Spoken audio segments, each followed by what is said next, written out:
मैं बिना देखे चलती हूँ, कहीं भी गिर जाती हूँ, कुछ भी तोड़ देती हूँ, लेकिन तुम मेरे टेप और स्टेपलर हो। जो टूटता है तुम उसे फिर से जोड़ देते हो। मेरे दिल को तुम हमेशा सब कुछ ठीक कर देते हो। में रिश्तों की गांठ कसकर नहीं लगती, और अब हम अपने रिश्ते की डोर कसकर बांधेंगे। पूरे कॉलेज के सामने अभीरा ने कर डाला अरमान को किस। फाइनली अभीरा हो गई है तैयार अरमान के साथ नई जिंदगी की शुरुआत करने के लिए। जी हाँ दोस्तों, ये रिश्ता क्या कहलाता है का आने वाला ट्विस्ट होगा रोमांटिक, क्योंकि फाइनली अभीरा और अरमान आ चुके हैं एक दूसरे के करीब। दरअसल आपको बता दें कि ये आइडिया तो वैसे मायरा का था, क्योंकि मायरा चाहती है कि उसकी बिल्ली फैमिली कंप्लीट हो जाए और उसके पापा को उसके मम्मा का प्यार मिल जाए, जिसके लिए उसने अपने पापा को समझाया और अरमान निकल पड़ा जयपुर, जहाँ पर वो अब फिर से पढ़ाई कर रहा है आगे की। तो वही अभीरा समझ तो रही है कि सब कुछ मायरा ने किया है। तो वही अरमान ने ये भी कह दिया है अभीरा से कि अगर उसे अभीरा यानी कि उसको पाने के लिए कुछ भी करना पड़े, कुछ भी दांव पर क्यों ना लगाना पड़े, वो सब कुछ कर डालेगा, लेकिन अपनी अभीरा को वापस पाएगा।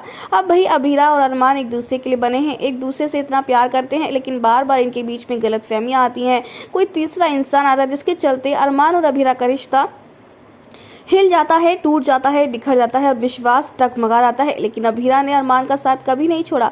उसकी ज़िंदगी में कितने भी लोग आए, लेकिन अभीरा अरमान की ही रही। तो वहीं अब फाइनली आपको देखने को मिलेगा कि कैसे यहाँ पर जहाँ कॉलेज में जो है सारी लड़कियाँ अरमान की दीवानी बन चुकी हैं और अभीरा को बहुत प्रॉब्लम हो रही है, उसे बहुत जलन हो रही है देख कर कि सब लड़कियाँ अरमान के पीछे क्यों पड़ी, उसे क्यों स्टॉक कर रही हैं। तो वहीं अब दूसरी तरफ भाई अरमान जो है वो देख रहा है कि अभीरा उसे फॉलो कर रही है, उस पर नज़र रख रही है। जहाँ दूसरी तरफ अब भाई एक ऐसा डेट दिया जाता है जहाँ पर अभीरा को किस करना होता है अरमान को। तो भाई अभीरा अरमान को किस कर रहे थे, क्योंकि ऑलरेडी दोनों हस्बैंड वाइफ रह चुके हैं और दोनों के बीच में प्यार भी है। जिसके बाद अभीरा बहुत खुश होती है और वो अरमान को चोरी चुपके से देखती है, यानी कि अब फाइनली अरमान और अभीरा एक दूसरे के करीब आ रहे हैं।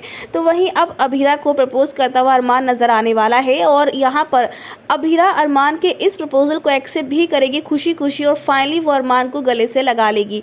यानी कि अब यहाँ पर दिवाली पर जो पोदार हाउस में अरमान अभीरा लौटेंगे तो एक संग लौटेंगे। अब देखना इंटरेस्टिंग होने वाला है कि इनके रोमांस का क्या हाल होता है और अगला स्टेप इनके रिश्ते का क्या होता है। फिलहाल दोस्तों हमें कमेंट किए शेयर करें कि आप भी हुए खुश देखकर अभिमान यानी कि अरमान अभीरा को फाइनली एक साथ, तो हमें कमेंट्स करें। ऐसी टीवी की लेटेस्ट अपडेट के लिए चैनल को सब्सक्राइब कर लें।